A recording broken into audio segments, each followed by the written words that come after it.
The market is actually very, very simple. You've got buyers, you've got sellers, you've got the market. And the market is the price discovery and order fulfillment mechanism. And that's it. That's all there is. Three things. Buyers, all the advertisers and agencies that we know and love. Sellers, all the publishers, large and small. And finally, all this stuff is just the mechanics of the market. So it actually is quite simple. And what we need, I think, is a simplified explanation of online advertising. Can we roll the video for a simplified explanation of online advertising? So where can we find a simple explanation for online advertising? I know, we'll follow the yellow brick road. Follow the yellow brick, follow the yellow brick, follow the yellow brick road. You're out to see the wizard, the wonderful Wizard of Oz. So here we have a simple online ad campaign. It just wants to get home to its target user. Let's call our ad campaign Dorothy. Which is the way back to Kansas? I can't go the way I came. Now the ad agency is going to help our ad campaign get home. The problem is the agency doesn't really understand all this technology. There's some very smart people at the agency who certainly understand it, but as an organization, they don't really have a technology brain. And my head, I'd be scratching while my thoughts were busy hatching if I only had a brain. Now the publisher is also going to help our ad campaign get home. Problem is the publisher is always running a bit scared. Will the big insertion order come in? Will I make my numbers this month? Will I make my quarter? It's not easy being worried all the time, kind of like this guy. I do believe in spooks. I do. Finally, the market's going to help our ad campaign get home. This is all that stuff in the middle about price discovery and order fulfillment. There's nothing emotional about it. You might say it's heartless about finding best price and execution.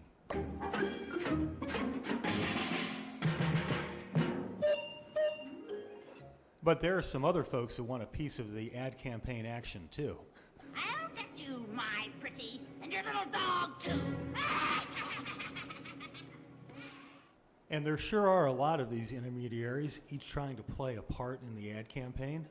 Now fly!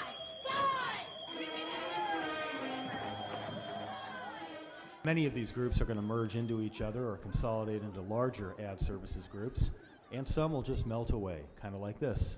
You cursed brat! Look what you've done! I'm melting! Melting! Oh, what a world! What a world! However, there really is a wizard, and he really is great and powerful. I am Oz, the great and powerful. Dude, I just said that. Silence, whippersnapper! Whatever. So, who is this wizard? Wait a minute, let's look closer. Is that Randy Rothenberg? No, it's data. Anybody in the ad process, the agency, the publishers, the market, they all need to learn to work with data. Now, there are a lot of smoke and mirrors around the topic of data, particularly around scalability. The great Oz has spoken. Oh, pay no attention to that man behind the curtain. But in the end, data does get the job done. Gives the Scarecrow his diploma, gives the Tin Man a heart, pins a medal on the lion, and was just ready to take Dorothy home in his balloon, but then her dog ran away and screwed it up, but then the good witch came back and told her to use the ruby slippers, and it all worked out fine for our ad campaign. But we almost forgot one more group, the investment bankers. We represent the lollipop guild, the lollipop guild, the lollipop guild.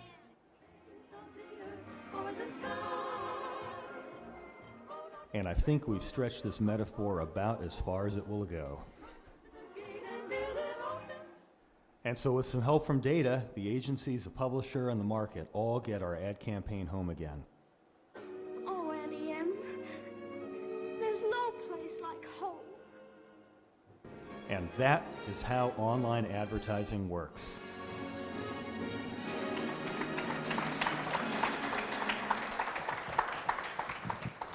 So there you have it, a simple explanation of online advertising. That's all there is to it. So let's talk about how the landscape is changing for publishers, though, and try to answer the question, are publishers deleted? The answer is no. Thank you. Thank you. You've been great. Actually, okay. So there are a few things, though, that they need to manage as they work their way through this landscape. Publishers are going to need to learn to leverage data. That's going to be a minimum vitamin requirement. Video is growing faster than expected. They have to be in that game. Media companies are expanding their services to marketers. It's not enough in many cases just to keep selling display advertising. And finally, the ad ecosystem is going to consolidate and new players are going to enter. So let's take these one at a time. Premium publishers are certainly seeing a key advantage eroding. The traditional value proposition for premium advertising is great context, so your advertising has more credibility and impact because of the quality content that surrounds it and the reader attention that gains, and a premium audience that my publication, online or offline, gathers a premium audience that you can reach efficiently at a high comp rate. Now with targeting, that second part of the value proposition is eroding because marketers are seeing, hey, I can reach my target audience in other cheaper places. And this is the audience targeting part that's growing from 20 to 30% of the market. So as an example, just to pull out some real data, one major ad network shared with us that the percentage of their volume that's coming from behavioral targeting has gone up by 3.6 times in just the last year, from Q1 09 to Q1 10. And that within that, the proportion that is using third-party targeting data has gone up by about 2.4 times. So real growth in targeting. And when you look at how the value is being allocated for this network, the average CPM payout for behaviorally targeted ads is 98 cents for the inventory and 80 cents for the data.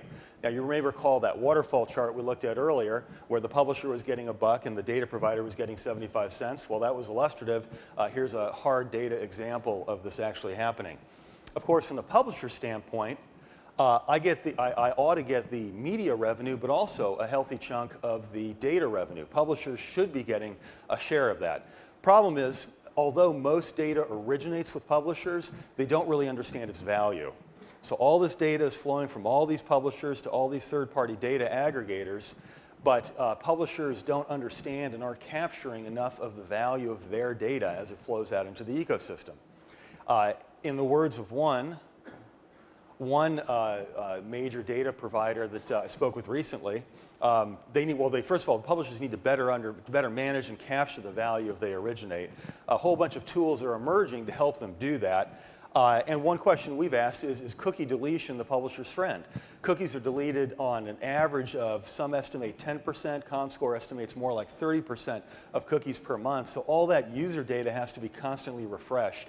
Is that the publisher's friend as they continually re-originate this data? Now, how can publishers better leverage data? There's been an oversimplified view out there that there's only two options. Option number one, no data sharing, period. Hell no, we won't go.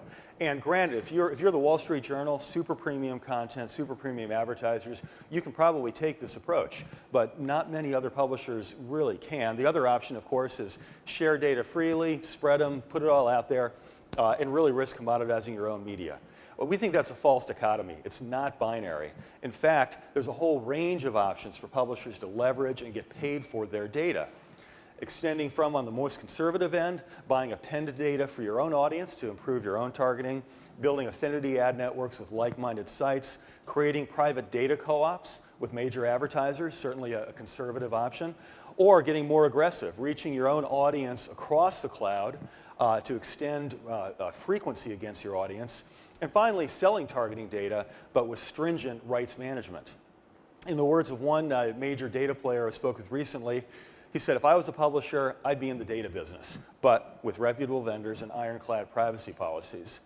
So we asked, can publishers gain perhaps 20% of their revenue from better managing their data, either directly from data monetization or indirectly from better targeting, leveraging their data? And what kind of difference to publisher profit margins would that 20% make? Quite a lot. Now, it's not a question of technology. The technology is there today. It is a question for publishers of different skills and different business processes. And they'll win back some, but not all of the margin that they lost as that traditional value proposition erodes.